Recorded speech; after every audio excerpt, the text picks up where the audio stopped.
اللہ الرحمن الرحیم۔ فقی گروپ کی طرف سے ایک نیا کورس جو ہے وہ آپ کی بارگاہ میں پیش کیا گیا ہے، جس کا نام ہے زکوٰۃ کورس۔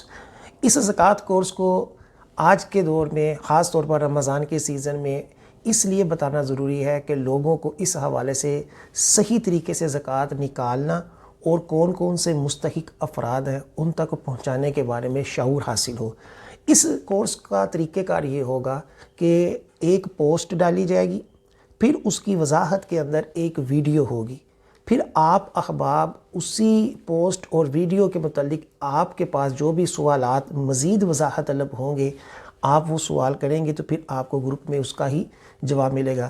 جو بھی سوال اگر اس پوسٹ اور اس ویڈیو کے علاوہ ہوگا اس کا جواب نہیں دیا جائے گا، کیونکہ کورس کا مقصد یہ ہے کہ آپ کو زکوٰۃ کے بنیادی اصول سمجھائے جائیں تاکہ آپ کو عام وسائل کے علاوہ اس کے اصول پتہ ہوں۔ آپ کے سامنے جو پوسٹ ہے اس کے اندر دیکھیں لکھا ہوا ہے کہ زکوٰۃ کے اہم اور بنیادی مسائل سمجھنے کے لیے مندرجہ ذیل چیزوں کا سمجھنا ضروری ہے۔ نمبر 1 شرائط زکوٰۃ، نمبر 2 اموال زکوٰۃ، نمبر 3 نصاب زکوٰۃ اور نمبر 4 مصارف زکوٰۃ۔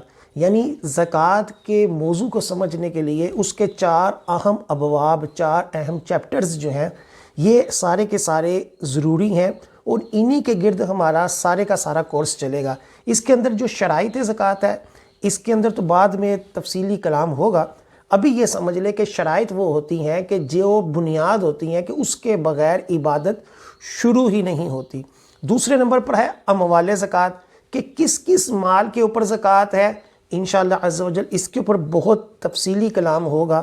اور تیسرے نمبر پہ ہے نصاب زکوٰۃ، کہ نصاب کتنا ہو، کتنا مال ہو، کتنی سونا ہو، کتنی چاندی ہو، کتنی مال تجارت ہو تو اس کے اوپر کتنی زکوٰۃ آئے گی۔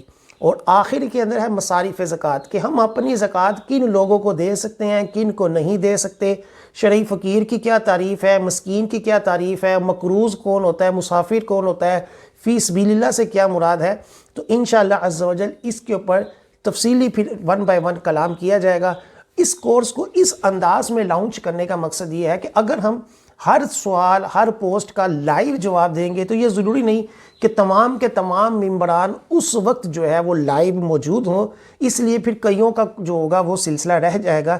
اس لیے ہم نے ریکارڈنگ کی شکل میں یہ ویڈیو ڈالی ہے تاکہ جو بھی بندہ جس وقت بھی اس کے پاس ٹائم ہو وہ ایک خاص اسپیسیفک جو موضوع ہے اس کو اچھے طریقے سے سمجھ لے۔ امید ہے آپ میرے جو جذبات ہیں، جو میرا مقصد ہے اس کو سمجھ گئے ہوں گے، اور اسی کے مطابق انشاءاللہ عز و جل کورس کو لے کر چلیں گے۔